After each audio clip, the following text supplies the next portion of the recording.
नमस्कार साथियों। आज हम लोग फिर से फ्यूज़ के बारे में कुछ नया चीज़ पढ़ेंगे। जैसा कि आप लोगों ने मेरा पिछला लेक्चर देखा होगा, उसमें फ्यूज़ के बारे में हम लोगों ने उसका वर्किंग प्रिंसिपल समझा था कि फ्यूज़ हमारा उसकी क्या क्या प्रॉपर्टीज़ होती हैं और फ्यूज़ मेरा कैसे ऑपरेट होता है, किस पॉइंट पर ऑपरेट होता है और कैसे कैसे करंट फ्लो होती है। इन सब चीज़ों के बारे में हम लोग समझ चुके हैं। अब आइए हम लोग आज ये समझते हैं कि हम फ्यूज़ कितने टाइप के यूज़ करते हैं अपने सिस्टम में। तो टाइप्स ऑफ फ्यूज़ आज का हम लोग टॉपिक लेकर उसको आगे हम लोग बढ़ते हैं और देखते हैं कहाँ तक कंप्लीट हो पाता है। चलिए हेडिंग डालिएगा, type of fuse.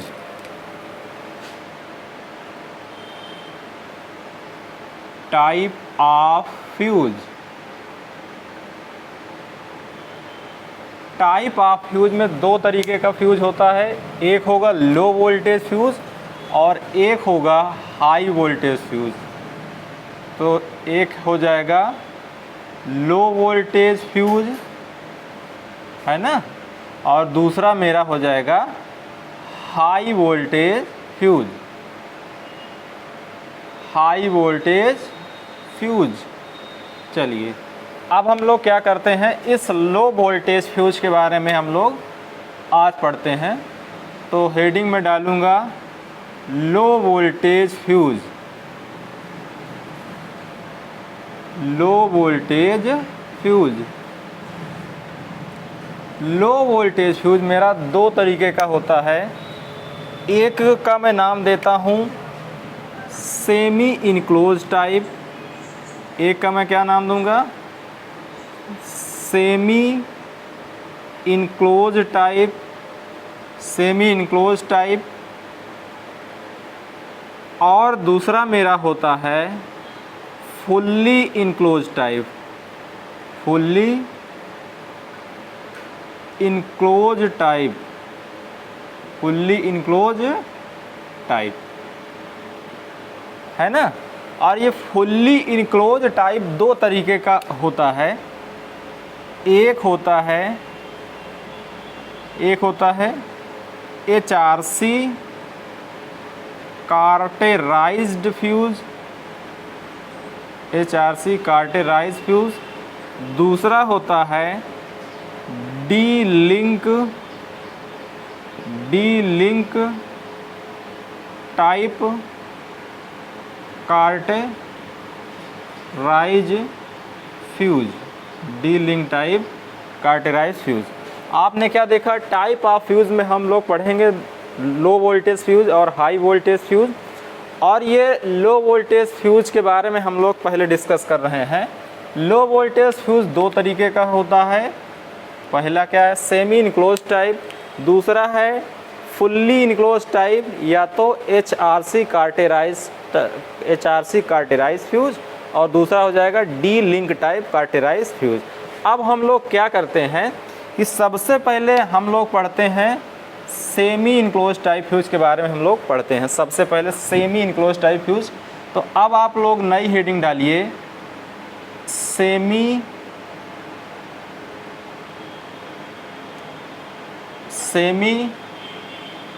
Enclose type.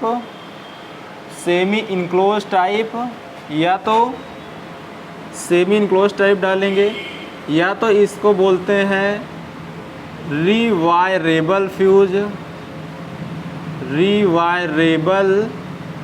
रीवायरेबल fuse, या तो इसी फ्यूज़ को हम बोलते हैं kit kat fuse. Kit kat fuse. ये semi enclose type, rewirable type, और इसको हम बोलते हैं किट कैट टाइप फ्यूज़।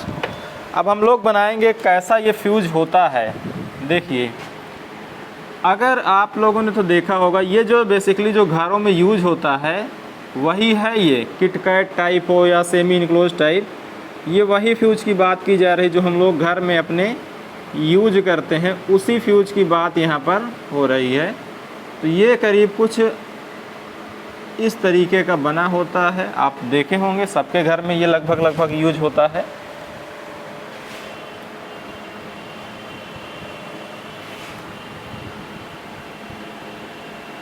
देखिए ये इससे मैं बोलता हूँ बेस, इसको मैं क्या बोलता हूँ, बेस। और ये बेस बना होता है, पोर्सलीन का ये बेस बना होता है, और इसमें मेरा फिक्स कांटेक्ट लगा होता है। क्या लगा होता है, फिक्स कांटेक्ट। ये कुछ ऐसा फिक्स कांटेक्ट मेरा लगा होता है ना।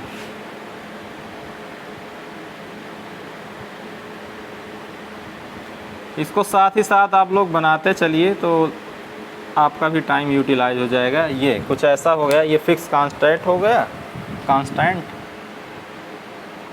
और दूसरा इसको एक और भाग होता है, इसको हम लोग बोलते हैं फ्यूज कैरियर।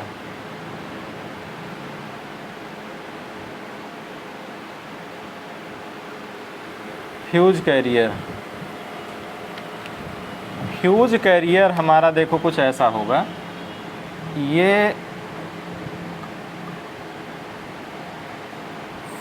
ये होता है फ्यूज होल्डर कांटेक्ट। ये क्या होता है, फ्यूज होल्डर कांटेक्ट। ये है हमारा फ्यूज होल्डर कांटेक्ट।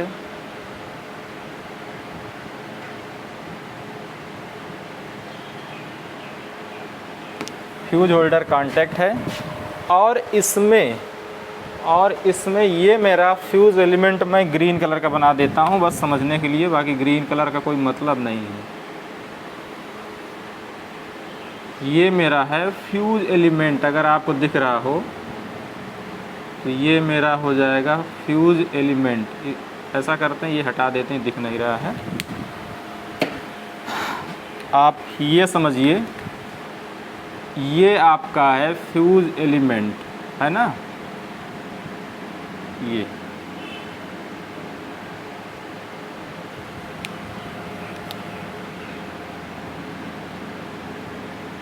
ठीक है। तो अब इसका नामकरण कर देते हैं, इसका नाम भी लिख देते हैं क्या क्या है। इसको मैं बोलता हूँ, इसको मैं बोलता हूँ बेस। इस वाले को मैं बोलता हूँ फ्यूज कैरियर, फ्यूज कैरियर।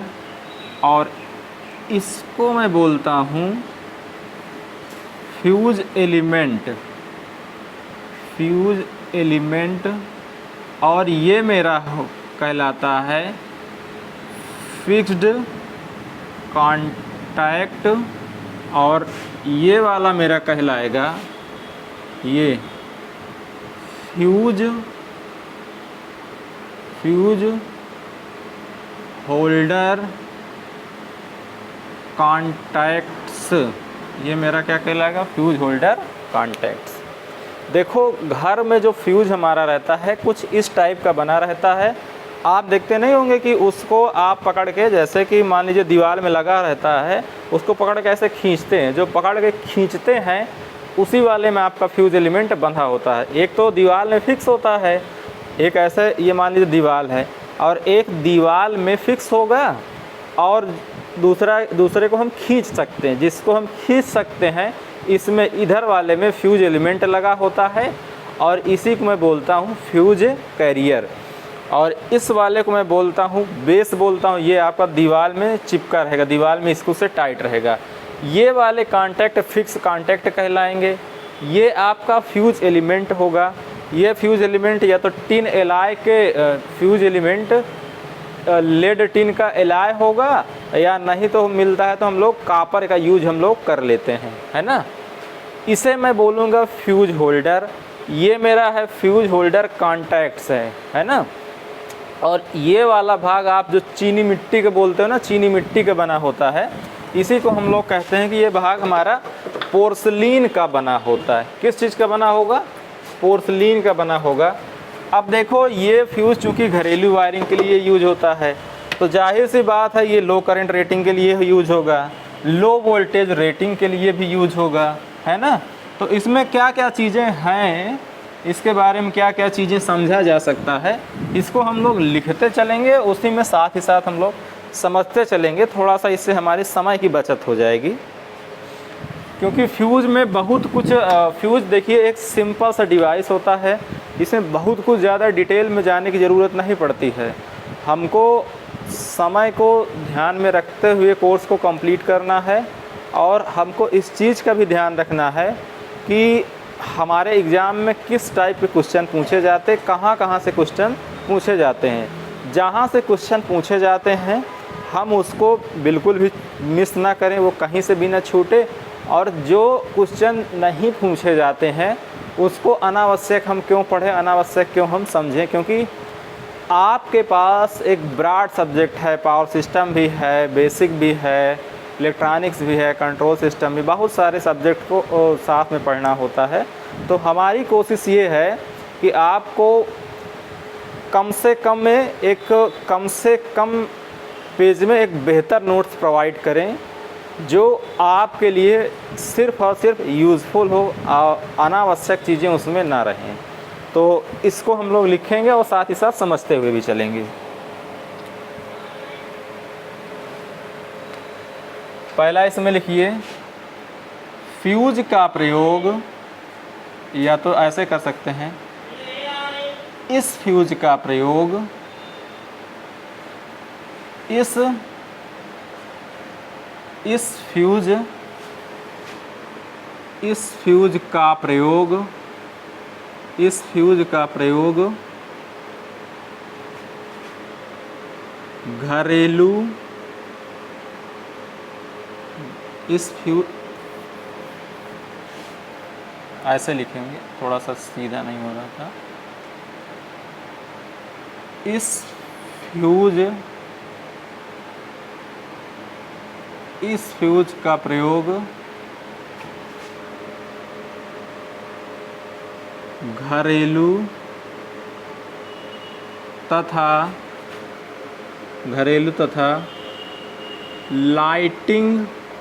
घरेलू तथा लाइटिंग लोड में किया जाता है,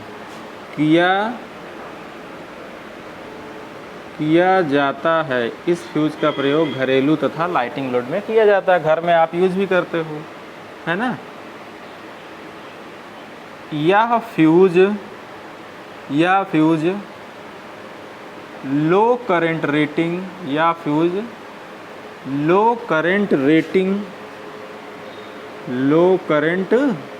रेटिंग का बनाया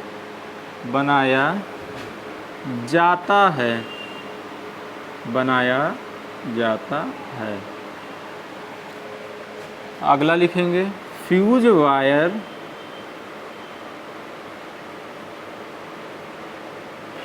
का मतलब यहाँ पर फ्यूज एलिमेंट से है। Fuse wire porcelain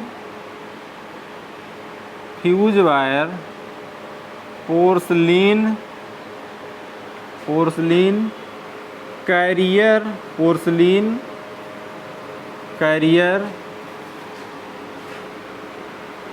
fuse wire porcelain carrier में लगा होता है। फ्यूज वायर पोर्सलीन कैरियर में लगा होता है ना। ये वाला फ्यूज वायर, ये पोर्सलीन का कैरियर, ये जो कैरियर बना है ये पोर्सलीन का बना होता है। आप देखे ही होंगे, जो चीनी मिट्टी हम लोग कहते हैं इसी को हम पोर्सलीन कहेंगे। तो फ्यूज वायर पोर्सलीन कैरियर का बना होता है। अगला इसमें ये हम लोग जान लेते हैं कि ये जो फ्यूज एलिमेंट है किसका बना होगा। Fuse element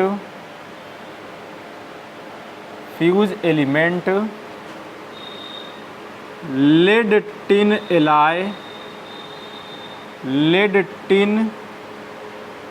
alloy, fuse element lead tin alloy या कॉपर का बना होता है।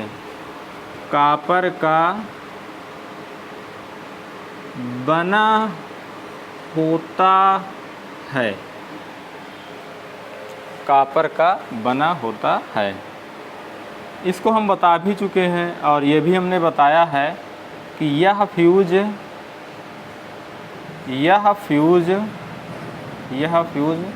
लो वोल्टेज रेटिंग के लिए यूज होता है।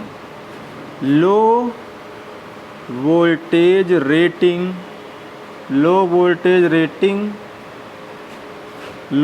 रेटिंग मतलब up to 400 volt. Low voltage rating के लिए प्रयोग होता है ना। अगला हम लोग लिखेंगे, यह फ्यूज लो वोल्टेज रेटिंग के लिए प्रयोग होता है। इसका एक फ़ायदा ये है कि इस फ्यूज का जो मेरा फ्यूज एलिमेंट है, इस फ्यूज एलिमेंट को मैं बार बार बदल कर लगा सकता हूँ, बार बार बदल कर मैं यूज में ला सकता हूँ। इसीलिए मैं इसका नाम रीवायरेबल फ्यूज भी रखा हूँ। तो इसका जो फ्यूज एलिमेंट है आप बार बार बदल के यूज करते हो कि नहीं। जो कॉपर का आप लोग घर में लगाते हो फ्यूज एलिमेंट, अगर वो मेल्ट हो जाता है तो आप क्या करते हो, आप दोबारा से कॉपर का एक तार लेते हो वायर, उसमें फिर लपेट कर फिर यूज में ले आते हो। तो इसका एक ये फ़ायदा है कि इसको हम बार बार रिवायरेबल करके, इसके फ्यूज एलिमेंट को बार बार चेंज करके हम इस फ्यूज को यूज कर सकते हैं। तो इसी को हम लोग लिखेंगे, इसमें फ्यूज एलिमेंट को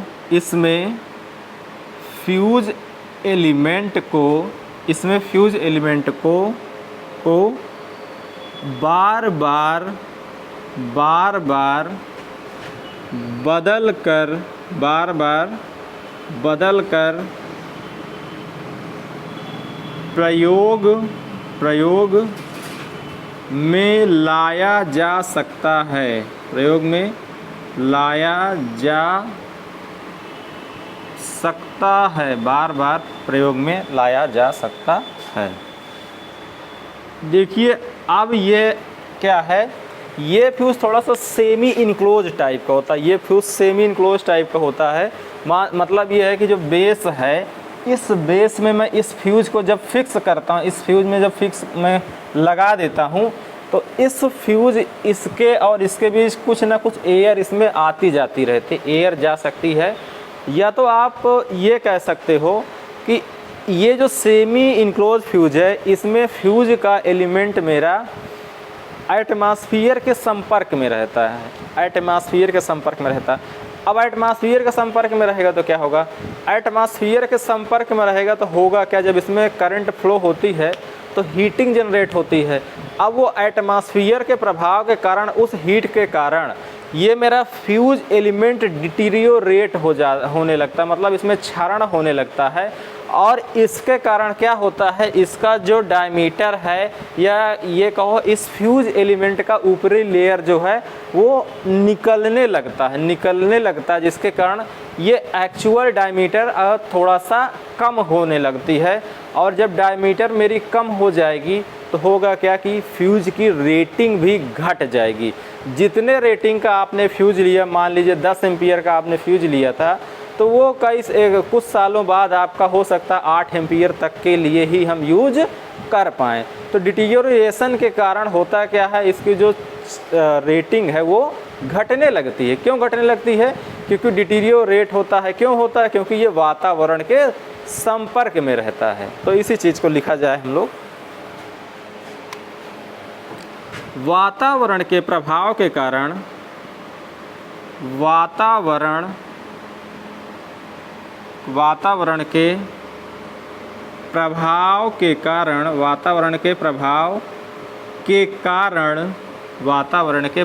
के कारण फ्यूज एलिमेंट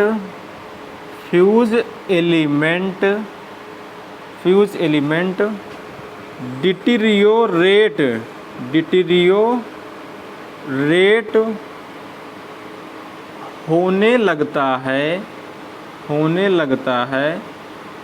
होने लगता है, जिससे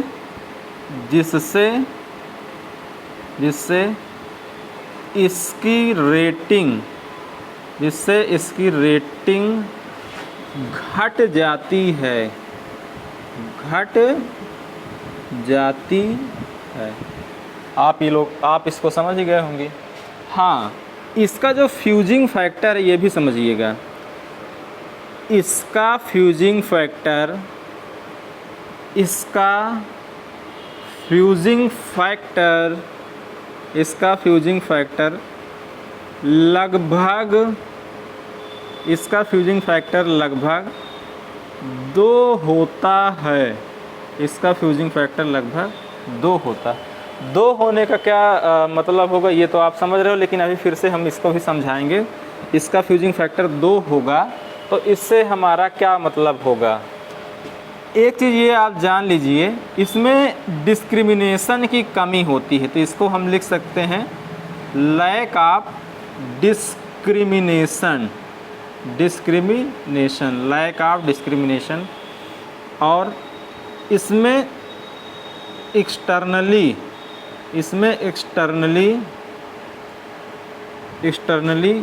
फायर का रिस्क होता है, फायर का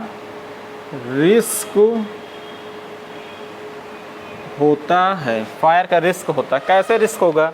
रिस्क ये ऐसे होता है कि ये जो फ्यूज है मेरा, ये फ्यूज चूँकि एटमॉस्फेयर के संपर्क में रहता, सेमी इनक्लोज रहता है, ये पूरी तरीके से एलिमेंट इसका पूरी तरीके से ढका नहीं होता है, ये सेमी इनक्लोज रहता है। कुछ भाग ढका रहेगा, कुछ भाग वातावरण के संपर्क में रहेगा। मतलब जो वातावरण की एयर है, वो वातावरण की एयर इस फ्यूज एलिमेंट के संपर्क में आती जाती रहेगी। अब मैं ये कह रहा हूँ इसमें फायर का रिस्क होता है। फायर का रिस्क ये इसलिए होता है कि जब मेरा फ्यूज एलिमेंट ऑपरेट होता है, ऑपरेट होकर जब मेल्ट होता है तो उसमें आर्क बनती, आप जानते हो वो आर्क बनती है। अब चूंकि आर्क, अब मैं ये कह रहा हूँ कि फ्यूज एलिमेंट मेरा वातावरण के भी संपर्क में रहता है, तो अगर ये आर्क ज़्यादा बनी तो हो सकता है आग भी लगा दे, है ना। अगर वातावरण के संपर्क में है तो ये आर्क अगर ज़्यादा बन जाए तो वातावरण में जो चीज़ है, या तो फ्यूज़ के बगल में कोई दूसरा एलिमेंट लगा है, उसमें आग लग जाने की संभावना होती है। इसलिए कहते हैं इस फ्यूज़ में फायर का रिस्क होता है। अब देखो, लैक ऑफ डिस्क्रिमिनेशन की बात इसलिए कही गई है, अगर मेरा फ्यूजिंग फैक्टर 2 है, अगर मेरा फ्यूजिंग फैक्टर 2 है, फ्यूजिंग फैक्टर अगर 2 है, तो इसका मतलब यहाँ पर ये होता है कि अगर करंट रेटिंग मेरे फ्यूज की 40 एम्पियर है, अगर फ्यूज की करंट रेटिंग 40 एम्पियर है, तो इसका फ्यूजिंग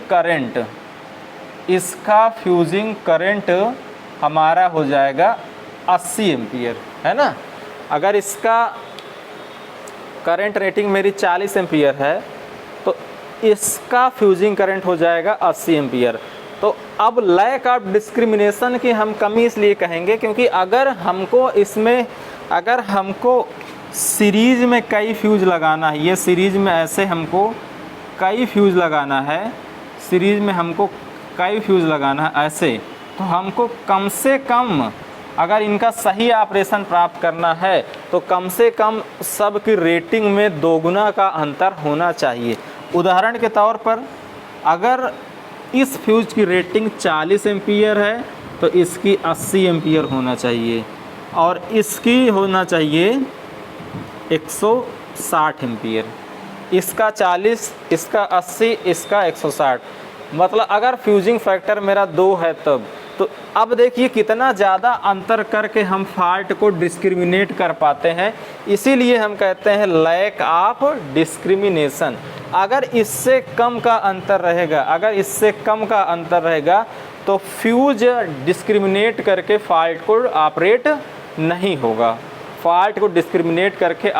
होगा, अगर फ्यूजिंग फैक्टर मेरा 2 है तो 2 गुने के अंतर में सारे फ्यूज की रेटिंग होना चाहिए, तभी वो फॉल्ट का डिस्क्रिमिनेशन कर पाएगा, अदरवाइज फॉल्ट का डिस्क्रिमिनेशन नहीं कर पाएगा।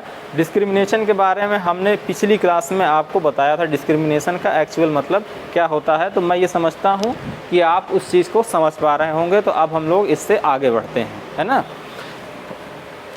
इसमें अगर देखिए, अगर ये मेरा फ्यूज़ का पूरा डिटेल हमने लिखाया, हमारा सेमी इनक्लोज टाइप का।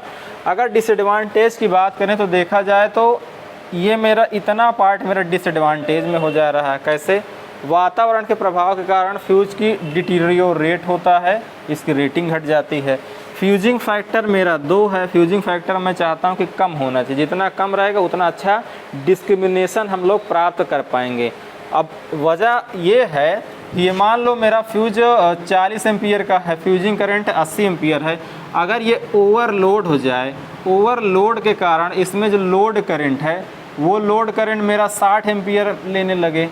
अब ये जो लोड करंट मेरा 60 एम्पियर लेने लगा, फ्यूज की रेटिंग मेरी है 40 एम्पियर, फ्यूजिंग करंट कितना है मेरा 80 एम्पियर, तो क्या फ्यूज ऑपरेट कर पाएगा? क्या फ्यूज इस कंडीशन में ऑपरेट कर पाएगा? तो फ्यूज इस कंडीशन में ऑपरेट नहीं कर पाएगा। और इस ओवरलोडिंग के कारण हो सकता है जो मेरा ऑपरेटस लगा हुआ है वो जल जाए, उसमें हीट इतना ज़्यादा डेवलप हो कि वो जल जाए, स्पार्क करने लगे। तो इसलिए कहते हैं कि इसमें डिस्क्रिमिनेशन नहीं होता है जब तक कि ओवरलोड के कारण या तो शॉर्ट सर्किट के कारण जब तक कि करंट मेरी 80 एम्पियर नहीं पहुंच जाएगी तब तक मेरा फ्यूज ऑपरेट नहीं करेगा। बात समझ चुके होंगे आप लोग।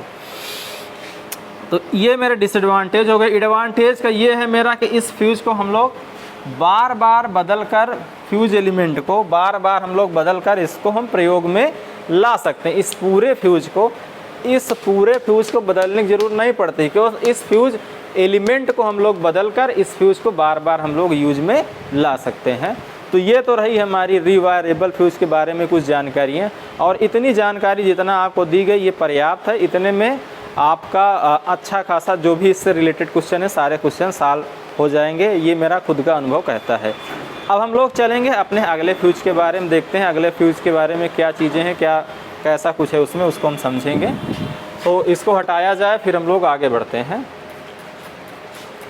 ये देखो लो वोल्टेज टाइप का ही, ये लो वोल्टेज टाइप का फ्यूज था। और लो वोल्टेज में हम लोगों ने अभी क्या समझा था कि लो वोल्टेज में 2 टाइप का फ्यूज होता है, एक सेमी इनक्लोज टाइप का फ्यूज होता है और एक टोटली इनक्लोज टाइप का फ्यूज होता है ना। मेरी बात को ध्यान से सुनिएगा। एक सेमी इनक्लोज टाइप का होता है फ्यूज, एक होता है फुल्ली इनक्लोज टाइप का। और फुल्ली इनक्लोज वाला हमने 2 पार्ट में डिवाइड किया था। एक पार्ट को हमने क्या कहा था, HRC fuse, high rupturing capacity cartridge fuse, और दूसरा क्या था, D link type cartridge fuse. तो इन दोनों में से हम लोग क्या करते हैं, पहले HRC फ्यूज के बारे में डिस्कशन कर लेते हैं, फिर हम लोग डी लिंक टाइप के बारे में डिस्कशन करेंगे। तो हम लोग किसके बारे में करेंगे, हाई रप्चरिंग कैपेसिटी जिसको हम बोलते हैं HRC फ्यूज। देखिए ये चाहे HRC फ्यूज हो चाहे डी लिंक टाइप फ्यूज हो, दोनों फ्यूज हमारे लो वोल्टेज फ्यूज के ही पार्ट हैं, दोनों फ्यूज हमारे लो वोल्टेज वाले फ्यूज हैं। तो इसको हम लोग समझते हैं HRC फ्यूज। चलिए HRC फ्यूज, इसको देखिए बोलते हैं HRC फ्यूज कह दें, या इसको हम बोल दें हाई रप्चरिंग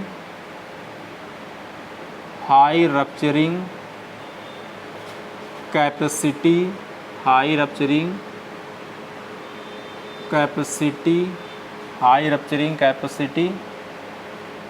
कार्टेराइज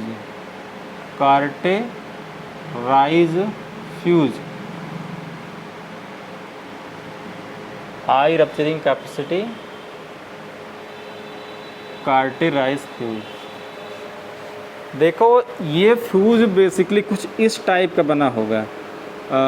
ये मेरा ऐसे बना रहता है फ्यूज, ध्यान दीजिएगा, ये ऐसे रहेगा और ये ऐसे रहेगा, और इसके ऊपर एक कैप लगा होता, इसके ऊपर क्या लगा होगा, एक कैप लगा होगा जिसको हम बोलते हैं इंड कैप। ऐसे ये ऐसे इसमें एक कैप लगा होता है जिसे इंड कैप, और इधर एक लिंक लगा होता है, ये लिंक लगा होता। और ये वाला पार्ट टोटली क्लोज रहता है, ये टोटली क्लोज रहेगा और यहाँ पर फ्यूज लिंक लगा होगा। तो मतलब ये जो ये फ्यूज लिंक है ये पूरी तरीके से घेरा होता है, एक सिलेंडर टाइप रहता है, उस सिलेंडर टाइप के अंदर आपका ये फ्यूज लिंक लगा होता है। इसको थोड़ा सा बड़ा सा हम बनाते हैं तो समझने में और आसानी होगी। ये कुछ ऐसा होगा, कुछ ऐसा समझते हैं कैसा होना चाहिए। देखिए ये करीब ऐसा होता है,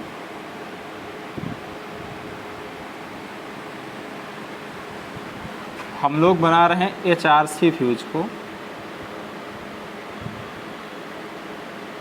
बड़ा सिंपल सा इसका कॉन्सेप्ट है, लेकिन ये बहुत महत्वपूर्ण कॉन्सेप्ट है।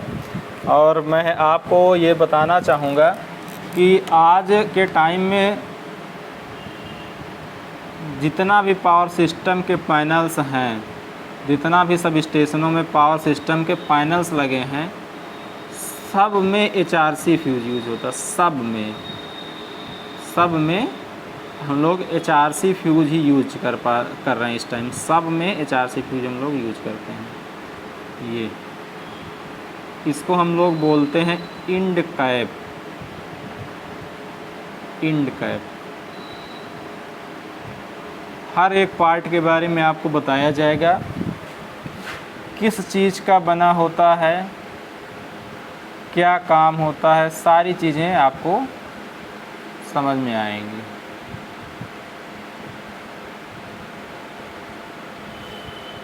अच्छा, HRC फ्यूज का फ़ायदा तो बहुत है, लेकिन एक नुकसान ये है कि जैसे हम लोग रिवायरेबल फ्यूज़ में क्या करते थे, उसके एलिमेंट को बार बार चेंज कर प्रयोग में ला सकते थे, लेकिन हम लोग HRC फ्यूज में ऐसा नहीं कर पाएंगे। HRC फ्यूज में हमको पूरा फ्यूज ही चेंज करना पड़ जाता है, जबकि हम लोग रिवायरेबल फ्यूज में क्या करते थे, केवल फ्यूज लिंक को ही यूज कर पाते थे। इसके कई फ़ायदे भी हैं। ये टोटली अगर इनक्लोज होता है तो टोटली इनक्लोज होने के कारण इसमें फायर का कोई रिस्क नहीं रहता है, इसमें फायर का कोई रिस्क नहीं रहेगा। और साथ ही साथ इसमें वातावरण का भी कोई प्रभाव नहीं पड़ता है, क्योंकि टोटली इनक्लोज है तो वातावरण का प्रभाव तो पड़ने का चांस बनता ही नहीं है। तो इसलिए होता क्या है, इसकी करंट रेटिंग में कोई प्रभाव नहीं पड़ता है। ये मेरा फ्यूज़ एलिमेंट हो जाएगा और यहाँ पर बाई मेटल टिन जॉइंट हो जाएगा, है ना। और बाकी ये मेरा फिलिंग मटेरियल हो जाएगा। ये मेरा फिलिंग्स मटेरियल, इसमें फिलिंग मटेरियल रहेगा। और ये जो फिलिंग मटेरियल होता है ना, ये क्वार्टर्स का होता है। क्वार्टर्स का मतलब जैसे चाक है, प्लास्टर ऑफ पेरिस है, राख है, ये सब मेरा फिलिंग मटेरियल होगा। और ये जो फिलिंग मटेरियल है इसको हम फ्यूज़ एलिमेंट के चारों ओर इसलिए डालते हैं जिससे कि ये आर्क को क्वेंच करे। ये जो क्वार्टर्स है, क्वार्टर्स का ये पाउडर फॉर्म में होता है। ये जो हम डॉटेड दिखा रहे हैं, ये क्वार्टर्स का ये पाउडर फॉर्म में होता है। और ये करता क्या है, ये हीट को बहुत तेज़ी से एब्ज़ॉर्ब करता है, बहुत तेज़ी से एब्ज़ॉर्ब करता है हीट को। और साथ ही साथ इसमें एक क्वालिटी ये होती है कि ये क्या करता है, ये जो हमारा फ्यूज़ एलिमेंट का जो वेपर बनता है ना, इस वेपर के साथ ये क्रिया करके क्या करता है, हाई रेजिस्टेंस का कुछ मटेरियल बनाता है। आप सबसे पहले इसको हम लोग नाम नोट कर लेते हैं। ये है by metal tin joint, by metal tin joint, है ना। बाई मेटल टिन जॉइंट है। ये मेरा क्या है, ये मेरा क्या है, फ्यूज़ एलिमेंट है। ये क्या है, इसको हम लोग बोलते हैं इंड कैप। इसको हम लोग क्या बोलते हैं, इसको हम लोग बोलते हैं कांटेक्ट ब्लेड, इसको हम बोलते हैं कांटेक्ट ब्लेड, या तो इसी को हम बोलते हैं लिंक। कांटेक्ट ब्लेड बोलेंगे या तो हम इसी को क्या बोलेंगे, लिंक बोलेंगे। ये क्या है, आउटर बॉडी है, आउटर बॉडी, ये मेरा आउटर बॉडी। और ये सब क्या है, फिलिंग मटेरियल है,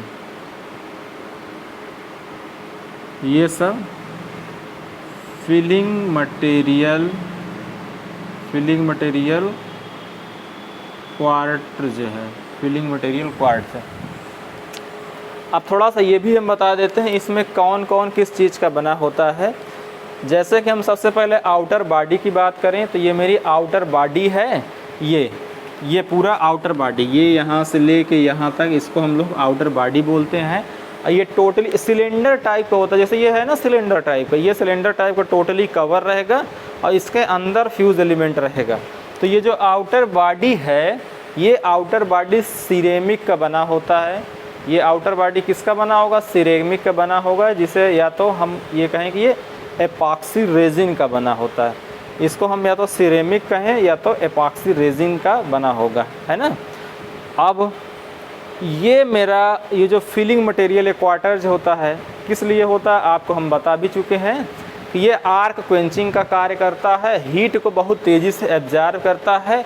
और ये जो एलिमेंट है, फ्यूज़ का जो एलिमेंट है, जो इसका वेपर बनता है, इससे ये जो पाउडर फॉर्म में क्वार्ट्ज है, ये जो पाउडर फॉर्म में क्वार्ट्ज है, इस फ्यूज़ एलिमेंट के वेपर से क्रिया करके हाई रेजिस्टेंस का मटेरियल बनाता है, जो कि क्या करता है, जो कि फिर से आर्क को रीस्ट्राइक नहीं होने देता, या तो हम ये कह सकते हैं कि आर्क को क्वेंच करता है, दोनों चीज़ कह सकते हैं।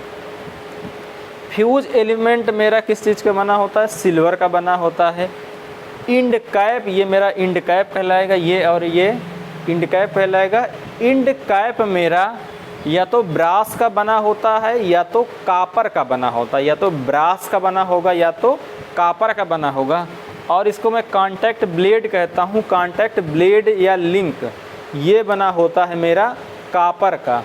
अब एक चीज़ और ये जान लीजिए, ये जो फ्यूज है, फ्यूज एलिमेंट है, ये सिल्वर का होता है, लेकिन बीच बीच में हम लोग इसमें टिन का ज्वाइंट कर देते हैं, इसलिए हमने लिखा बाई मेटल टिन ज्वाइंट।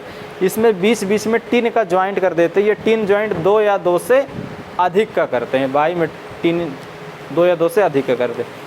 और ये करते इसलिए हैं क्योंकि आप जानते हो जो टिन है, टिन का मेल्टिंग पॉइंट होता है 240 डिग्री सेंटीग्रेड, और सिल्वर का कितना होता है, सिल्वर का होता है हमारा 1090 डिग्री सेंटीग्रेड।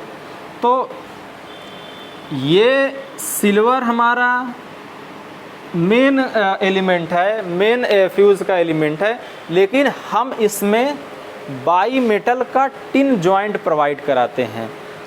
ये जॉइंट इसलिए प्रोवाइड कराएंगे, देखिए ये चूँकि सिल्वर एलिमेंट है, अब इसकी कुछ करंट रेटिंग होगी, कुछ करंट रेटिंग होगी, और जो भी करंट रेटिंग हो, जो भी करंट रेटिंग हो, हम ये बस ऐसे जनरली मान के चल रहे हैं कि 32 एम्पियर की इसकी करंट रेटिंग है, 32 एम्पियर की इसकी करंट रेटिंग है।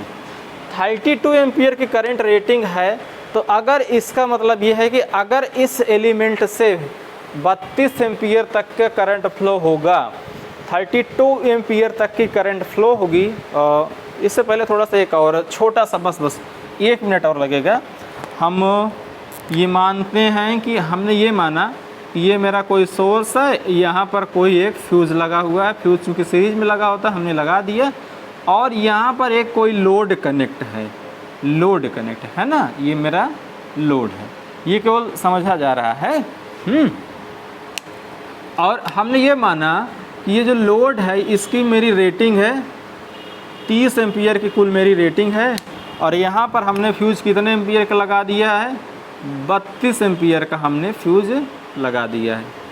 बात को समझिएगा, बात को समझिएगा, 32 एम्पियर का हमने फ्यूज़ लगा दिया है।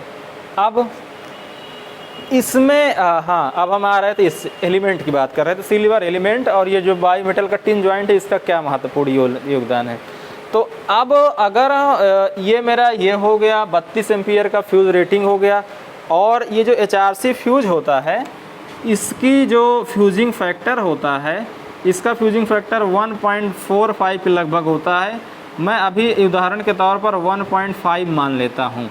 अगर 1.5 में फ्यूजिंग फैक्टर मानूँ तो समझो करंट रेटिंग कितना है, अभी मेरा फ्यूज़ की करंट रेटिंग कितना है, फ्यूज़ की करंट रेटिंग है 32 एम्पियर, फ्यूजिंग फैक्टर कितना है मेरा 1.5 है।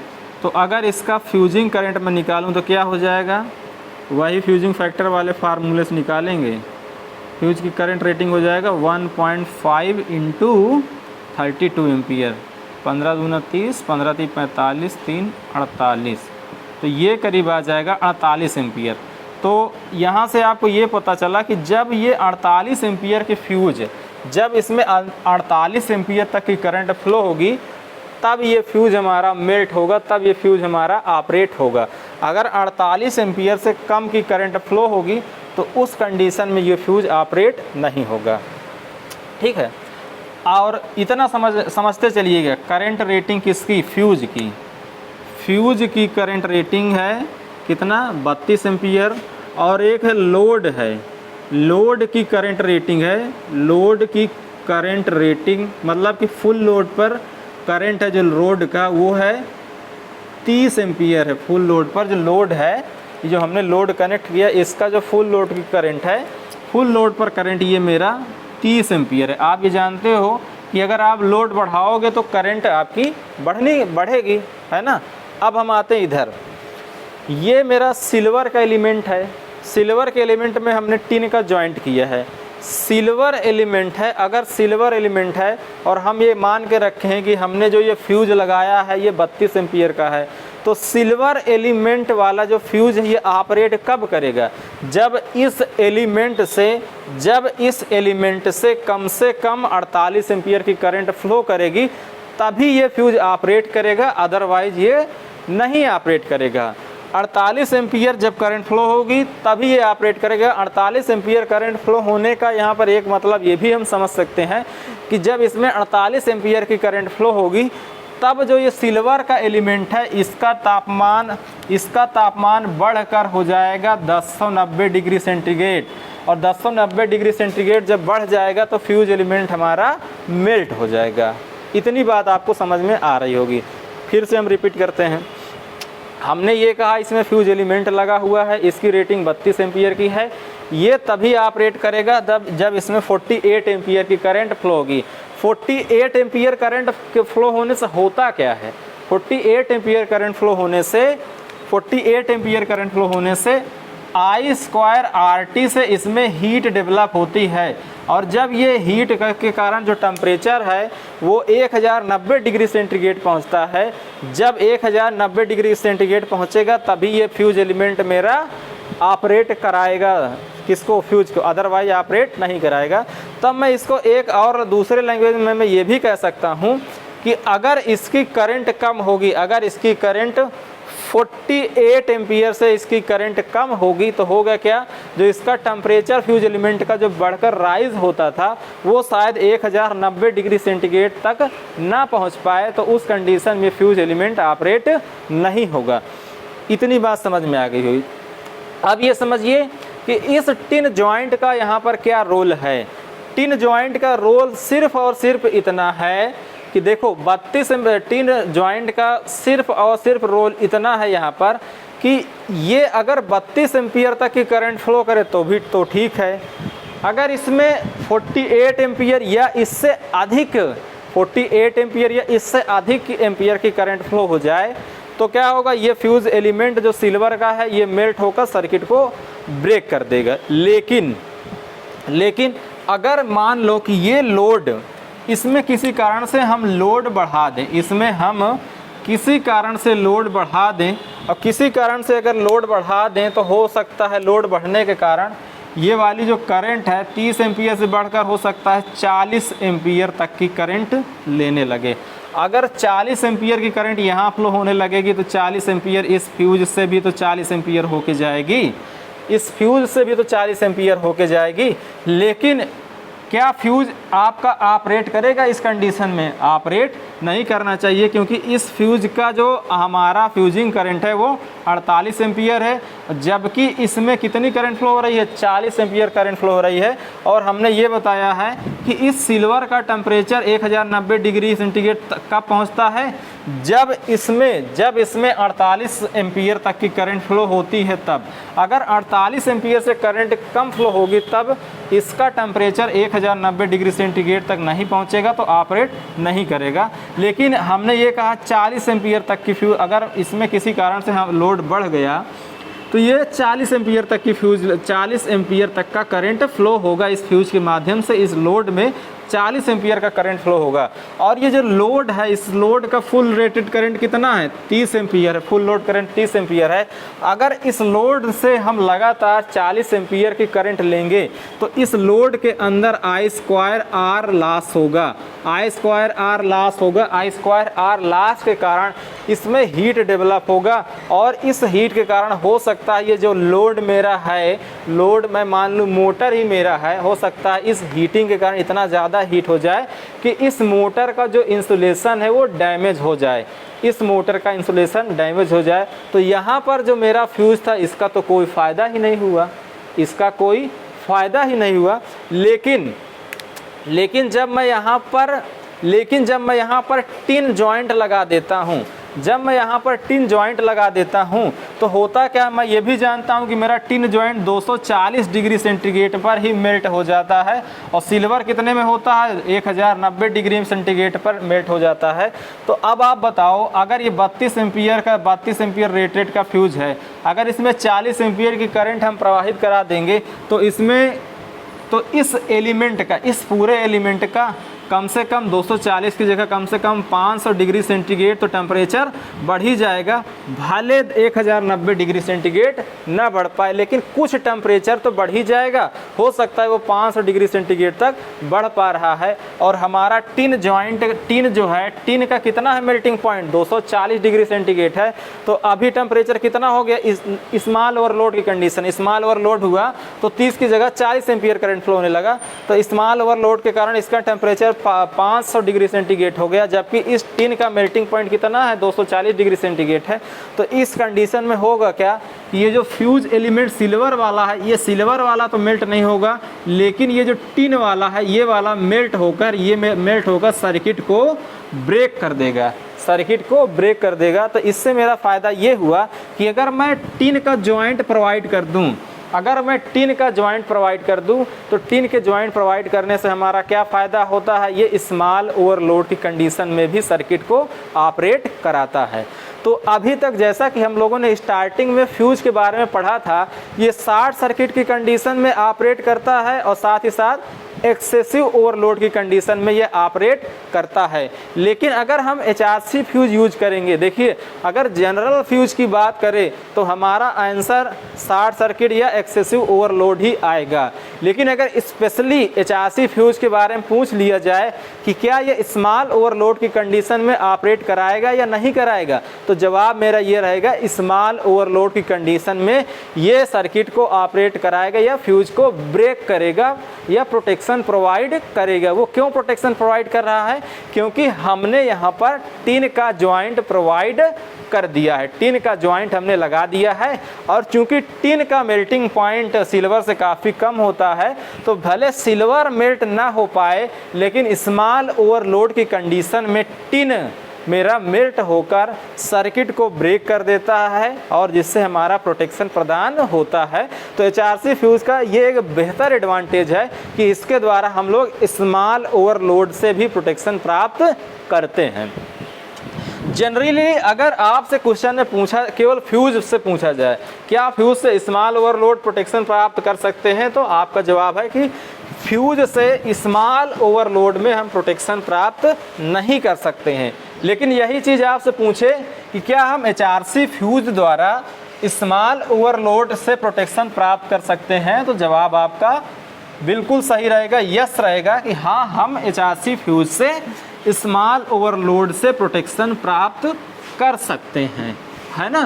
तो लगभग इसके बारे में हमने सारी चीज़ें आपको बता ही दिया है। तो ऐसा करते हैं, अब इसके बारे में हम लोग लिख लेते हैं। सारी चीज़ों को पॉइंट वाइज में अगर लिख लिया जाएगा तो वो हमेशा के लिए तैयार हो जाता है। चलिए अब हम लोग लिखते हैं, एक एक चीज़ लिखिएगा। पहला लिखेंगे HRC फ्यूज की आउटर बॉडी, HRC फ्यूज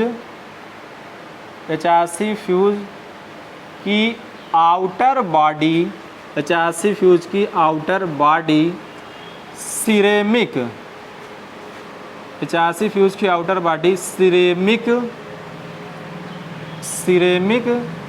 का बना होता है, सिरेमिक का बना होता है, सिरेमिक का बना होता है, जिससे सिरेमिक का इसलिए बनाया जाता है क्योंकि इसकी मैकेनिकल स्ट्रेंथ अच्छी हो। मैकेनिकल स्ट्रेंथ इसलिए अच्छी होना चाहिए क्योंकि जब यहाँ पर ये मेल्ट करेगा तो इसमें कुछ ना कुछ गैस भी तो बनेगी। अगर गैस बनेगी तो इसका प्रेशर भी तो बढ़ेगा, इसके इंटरनल पार्ट का प्रेशर भी बढ़ेगा। अगर इसका मैकेनिकल स्ट्रेंथ, ये जो आउटर बॉडी है, इसका मैकेनिकल स्ट्रेंथ अच्छा नहीं रहेगा तो ये हो सकता है ब्लास्ट कर जाए आउटर बॉडी। तो इसका मैकेनिकल स्ट्रेंथ अच्छा रहेगा तो ये आउटर बॉडी इसकी ब्लास्ट नहीं करेगी। जो एनर्जी रहेगी वो इस फिलिंग मटेरियल के माध्यम से धीरे धीरे एटमॉस्फेयर में चली जाएगी। चलिए इसमें लिखते हैं, जिससे इसका मैकेनिकल स्ट्रेंथ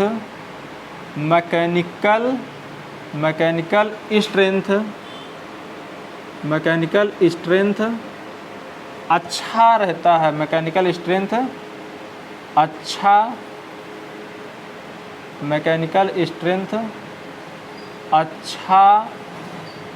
होता है ना।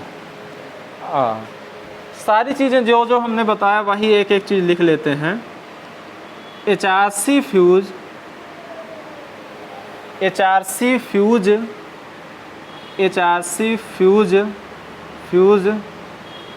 का इंड कैप, HRC फ्यूज का end cap brass, HRC fuse का इंड कैप ब्रास या कापर का बना होता है, कापर का बना होता है, कापर का बना होता है। चलिए आगे लिखते हैं, HRC फ्यूज का लिंक, इसको हम कांटेक्ट ब्लेड भी कह सकते हैं, लिंक कापर का बना होता है, कापर का बना होता है, कापर का बना होता है ना। अगला हम लोग लिखेंगे, इसका एलिमेंट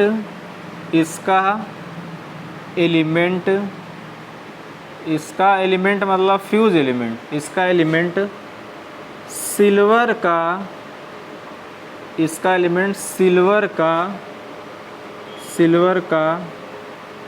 बना होता है, इसका एलिमेंट सिल्वर का बना होता है ना। इसका एलिमेंट सिल्वर का बना होता है। अब सिल्वर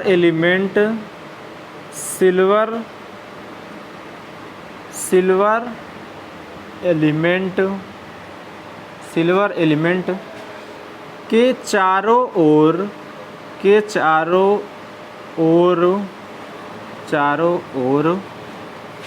प्योर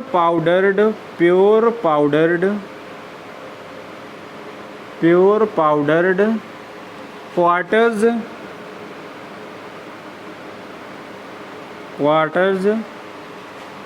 भरा होता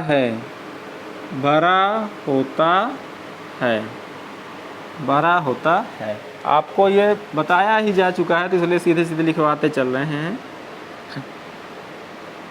क्वार्टर पाउडर का आकार, क्वार्टर्स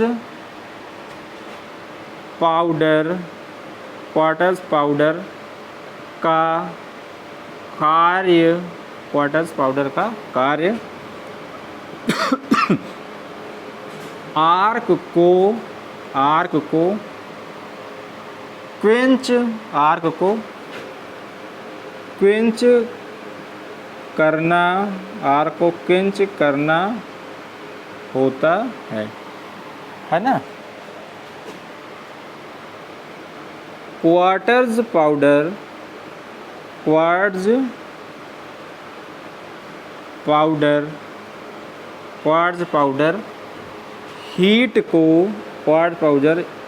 हीट को बहुत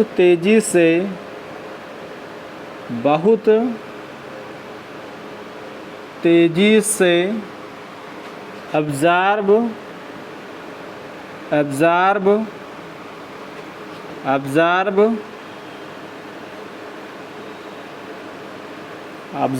करता है, बहुत तेज़ी से हीट को ऑब्जर्व करेगा। देखो हीट यहाँ पर जब मेरा ये एलिमेंट मेल्ट होकर ब्रेक होगा तो यहाँ पर हीट डेवलप होगी। अगर ये हीट को बहुत तेज़ी से ऑब्जर्व करेगा तो इससे फ़ायदा ये होता है कि अगर हीट को बहुत, देखिए अगर जब इस जैसे सर्किट ब्रेकर ही होता था, सर्किट ब्रेकर में ही फिक्स कांटेक्ट होता था, मूविंग कांटेक्ट होता था। जब ये ब्रेक होता तो इनके बीच आर्क डेवलप होती थी कि नहीं होती थी। इसी तरीके से इस फ्यूज का भी जब ये फ्यूज मेल्ट होकर अलग होगा तो इसके बीच आर्क डेवलप होगा। तो अगर ये जो क्वार्ट्ज पाउडर ये भरा हुआ फिलिंग मटेरियल है, अगर ये हीट को एब्जॉर्ब करने वाला रहेगा तो इस आर्क से जो आर्क डेवलप हुई है, इस आर्क से हीट को एब्जॉर्ब कर लेगा। अगर आर्क से हीट को एब्जॉर्ब कर लेगा तो आपकी आर्क बहुत जल्दी क्वेंच हो जाएगी। आर्क अगर जल्दी क्वेंच हो जाएगी तो इसको हम ये कह सकते हैं कि इसकी ऑपरेटिंग स्पीड फास्ट हो गई, ये जल्दी ऑपरेट हो गया, है ना, हो जाएगा ना। चलो लिखते हैं। आर्किंग के दौरान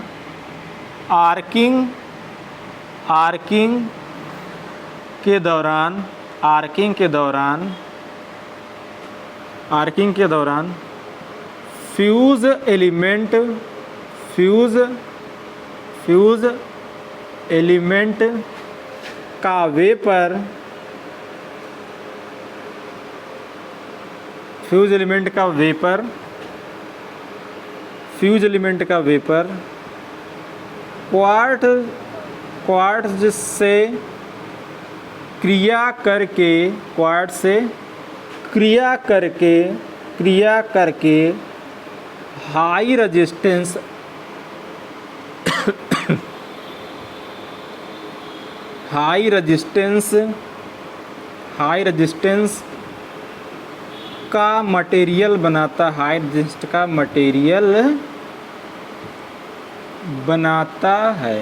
हाई रेजिस्टेंस का मटेरियल बनाता है।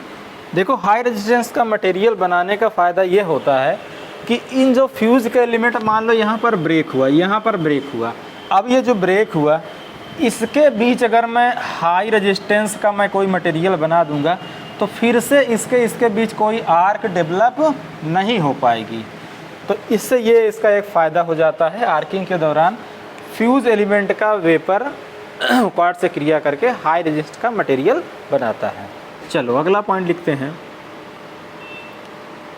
फ्यूज एलिमेंट, या तो ऐसे लिखते हैं, सिल्वर फ्यूज एलिमेंट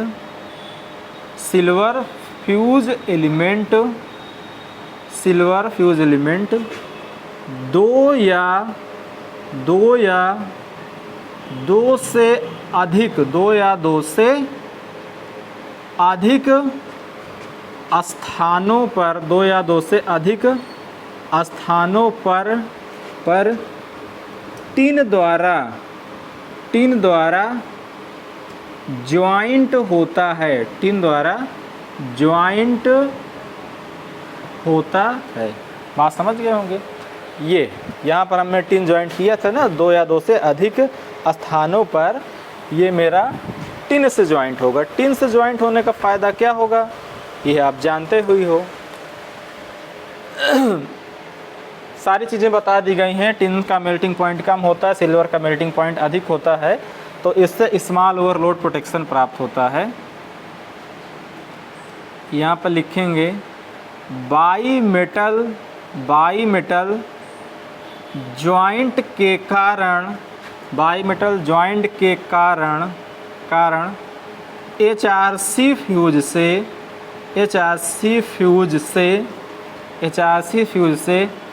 स्मॉल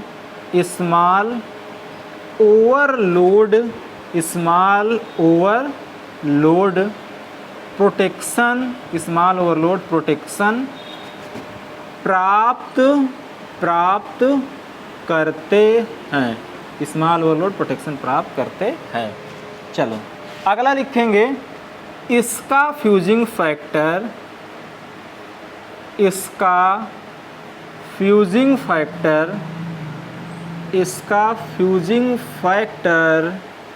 लगभग 1.45 होता है।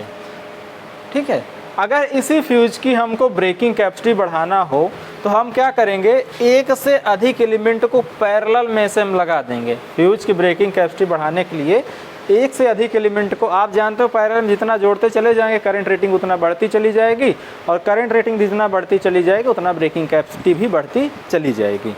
चलिए आगे लिखेंगे, फ्यूज की ब्रेकिंग कैपेसिटी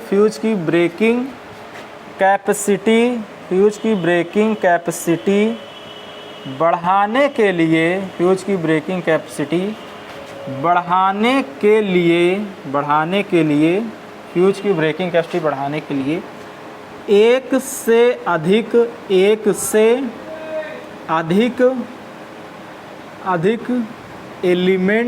एक से अधिक एलिमेंट को पैरेलल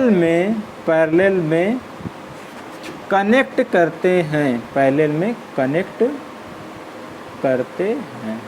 चलिए ये तो हुई हमारी कुछ बातें फ्यूज के बारे में। अब ऐसा करते हैं, हम लोग इस फ्यूज से संबंधित एडवांटेज और डिसएडवांटेज को भी हम लोग समझ लेते हैं। इस फ्यूज से संबंधित एडवांटेज और डिसएडवांटेज भी हम समझ लेते हैं, तो इस फ्यूज के बारे में हम अच्छी जानकारी प्राप्त कर लेंगे। तो ये कुछ इस फ्यूज के बारे में डिटेल था, और मैं समझता हूँ आपको समझ में आया होगा, क्योंकि सारी चीज़ समझाते हुए हम आगे बढ़े हैं हम लोग। तो चलिए इसको क्या करते हैं, हम हटा देते हैं। अगर आप लोग लिख लिए हैं तो अच्छी बात है, अगर नहीं लिख पाए हैं तो इसका आप स्क्रीनशॉट ले लीजिए और लिख लीजिए, और इसको मैं हटाऊँगा, हटाकर हम लोग आगे बढ़ेंगे।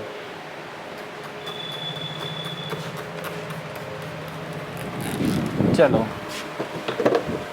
इसको हटाते हुए हम लोग अपने आगे बढ़ते हैं। इसी के बारे में हम लोग समझते हैं, इसका एडवांटेज क्या है, HRC फ्यूज का प्रयोग से एडवांटेज क्या है। सबसे पहला एडवांटेज तो यही है कि इसकी करंट रेटिंग बढ़ जाती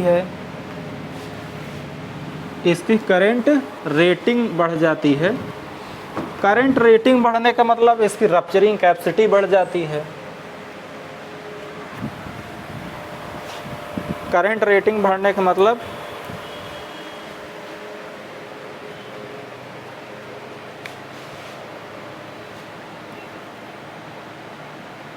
लिखिएगा, एडवांटेज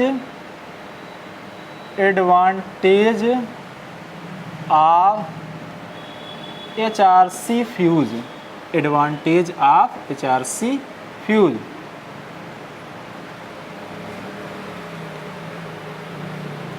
पहला क्या है, पहला है capability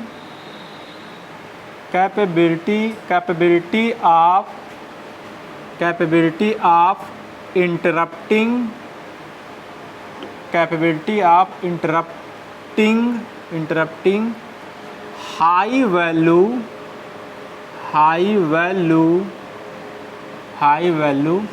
fault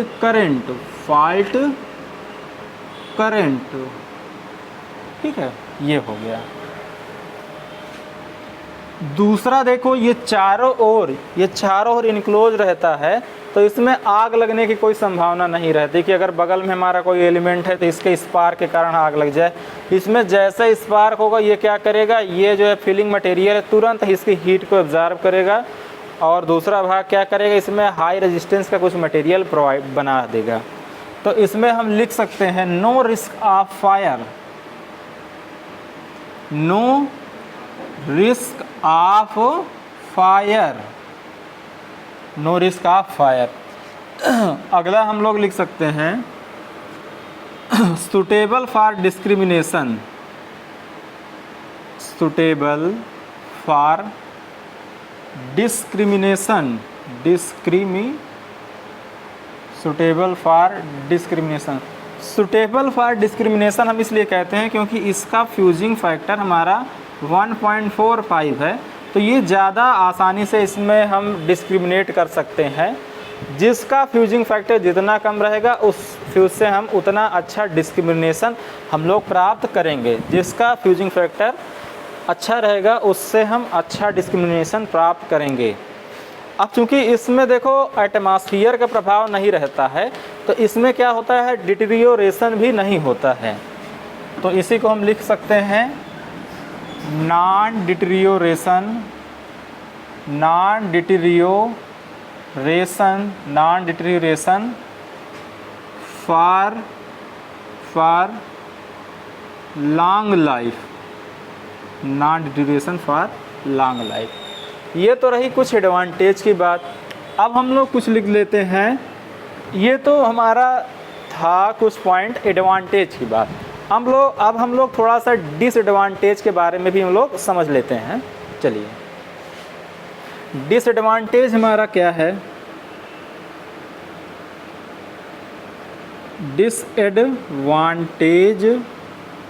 disadvantage of HRC fuse.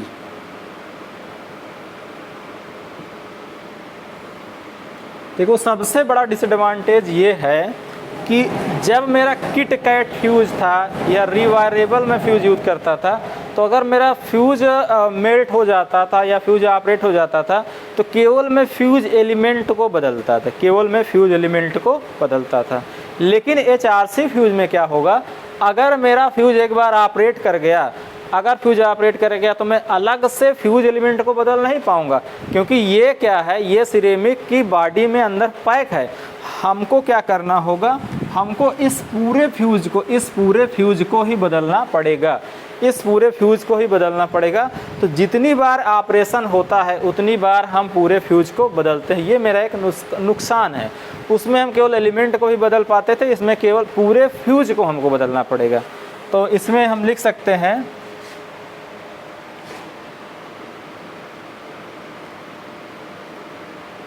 Replacement required, replacement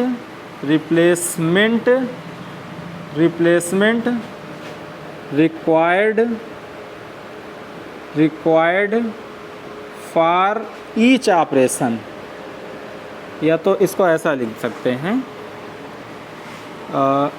replacement of fuse, replacement of fuse after each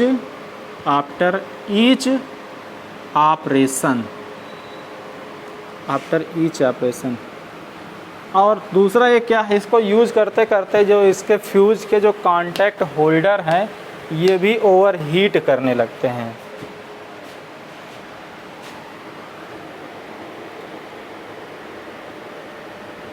produce overheating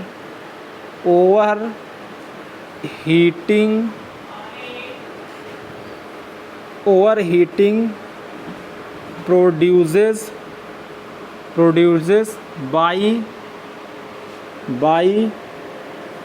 by fuse